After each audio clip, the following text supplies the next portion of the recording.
વાત હવે વાઇબ્રન્ટ ગુજરાતની।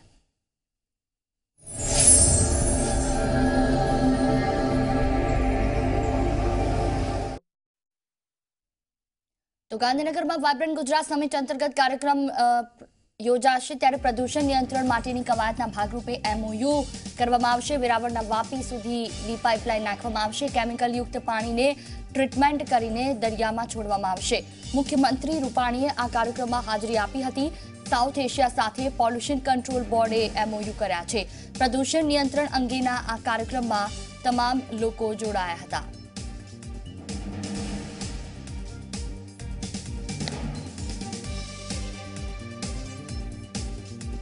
વેરાવળથી વાપી સુધી પાઇપલાઇન નાખવામાં આવશે। વાઇબ્રન્ટમાં મુખ્યમંત્રી રૂપાણીની હાજરીમાં MOU થયા। કંટ્રોલ બોર્ડે પ્રદૂષણ ઉપરની ચર્ચા, નવા સૂચનો, નવી પદ્ધતિ, જેમાં શિકાગો અને હાર્વર્ડ યુનિવર્સિટીના તજજ્ઞોને બોલાવીને આજે કોન્ફરન્સનું આયોજન કર્યું છે।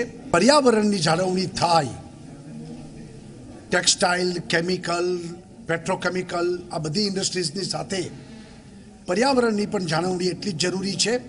એની ચિંતા આ ગુજરાતની સરકાર કરી રહી છે। આજે જે બે MOU થયા છે એમાં પ્રદૂષણ નિયંત્રણ અને ટેકનોલોજીનો મેક્સિમમ ઉપયોગ, સાથે સાથે વેરાવળથી વાપી સુધી આપણે જે પ્રદૂષિત પાણી એ ડીપ પાઇપલાઇન નાખીને ડીપ સીમાં પર્યાવરણના નોર્મ્સ મુજબ એમને ટ્રીટેડ કરીને છોડવામાં આવે। આ પ્રકારનું પણ 5,500 કરોડનું રાજ્ય સરકાર ભવિષ્યમાં આયોજન કરી રહી છે।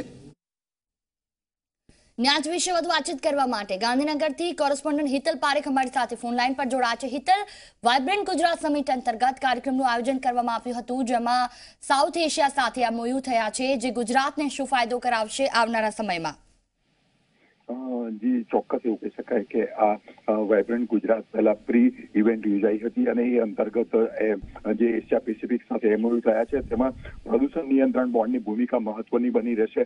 સ્વાભાવિક છે કે ગુજરાતમાં જે કેમિકલ 53% જેટલું દેશનું કેમિકલ ગુજરાતમાં બની રહ્યું છે, ત્યારે કેમિકલના પ્રદૂષિત પાણી છે એનો નિકાલ કરવો પણ એટલો જ જરૂરી હોય છે અને તેના જ કારણે આ MOUમાં મહત્વની ભૂમિકા ડીપ પાઇપલાઇન નાખીને વાપીથી વેરાવળ સુધીના પાઇપલાઇન નાખીને દરિયામાં ટ્રીટમેન્ટ કરીને આ કેમિકલ યુક્ત પાણી છોડવામાં આવે, એટલે કેમિકલ યુક્ત જે પાણી છે એની જે સમસ્યા છે એનું ક્યાંક ને ક્યાંક નિવારણ આવશે અને જેનાથી પ્રદૂષણ પણ નિયંત્રિત કરી શકવામાં સફળતા મળશે। જી બિલકુલ, તમામ જાણકારી બદલ આભાર હિતલ।